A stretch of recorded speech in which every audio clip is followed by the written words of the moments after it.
Hi, this is part 3 of our discussion of Chapter 2 from American Media History, the Press and the Revolution. We're going to begin by talking about newspapers as a revolutionary force. I hope that you already have a pretty strong sense of this and that all three political parties use newspapers for their own ends, despite some who actually believed in a balanced and neutral point of view. Before the revolution, newspapers were well on their way to becoming partisan, that is, mouthpieces of specific political parties. At the beginning of the revolution, there were 37 newspapers. At the end, after the 6 years of the war, there were 35. During the revolution, newspapers found it very hard to publish. It was hard to get paper, hard to get ink. The roads were terrible. It was difficult to move information around. But nonetheless, colonists had become dependent upon getting news from distant places, and so newspapers as a medium survived very well the result of the war. Now, one of the reasons it was such a powerful medium was the youth of the proprietors. We talked about Isaiah Thomas and the Massachusetts Spy. He was among the best, but he wasn't the only young and talented newspaper publisher. The youth, very much like today, were important to moving political movements and moving things ahead. And so they were able to write in ways that appealed to their peers and got them whipped up and interested in being part of the revolution. In 1750, the Crown had stopped licensing newspapers, and so they proliferated. That means that colonists had lots of options for things to read, at least in the major cities, New York and Boston and Philadelphia. So a lot of people came to depend on the press for information, and the press was very important in leading public opinion to favor revolution. One of the things that happened, though, was that as each of the political parties developed their own publishers and their own newspapers, the press became deeply partisan. What that means is that most newspapers were clearly associated with one of the political parties. They presented that political party's point of view, and the only time another political party was mentioned was to disparage it, to say terrible things about it. But because of the youth and because of the proliferation of newspapers, the quality of writing and the story coverage increased. Now, the impact of the press of the revolution on the press. Well, first of all, as I mentioned, people became highly dependent upon it. So readership overall increased. People had a thirst for news. During the revolution, they wanted to know what was going on. And certainly after the revolution, they were very interested in how this new country is going to take place. So in colonies, that were pretty widespread, not a huge population, 40,000 homes were reading newspapers. That's significant, and therefore their impact was significant. Different ways of distribution had to be developed during the war. The roads were awful. It was very difficult to move things from one place to another. So post riders became a major way of distributing newspapers, and tear sheets being news pages that publishers in faraway places could just use for their own newspapers. Post riders also collected subscription fees. In order to get the news out, they even used trained pigeons. So with the increase in popularity of newspapers, the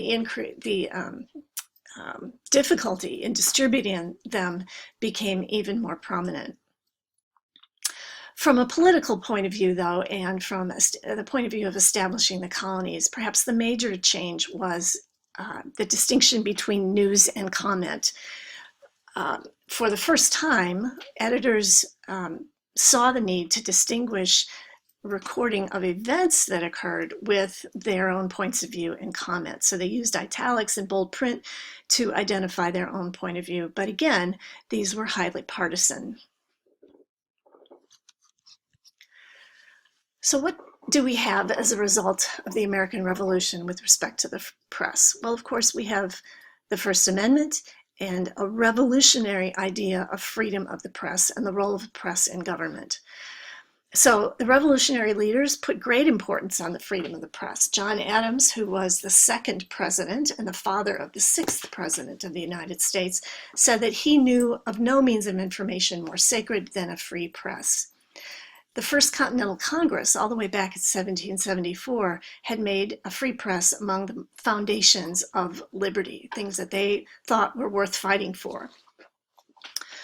Of course, before and during the Revolution, freedom of the press belonged solely to those who spoke the speech of liberty. What that means is that it was the Sons of Liberty, the Patriot Party, that fought most hard for the benefit of the freedom of the press, and yet they did not want that freedom to go to their opponents, the Tories or the Whigs.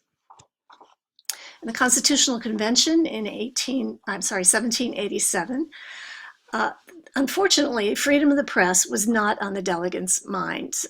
They were busy putting together a whole new governing system, referred to earlier, the checks and balances system.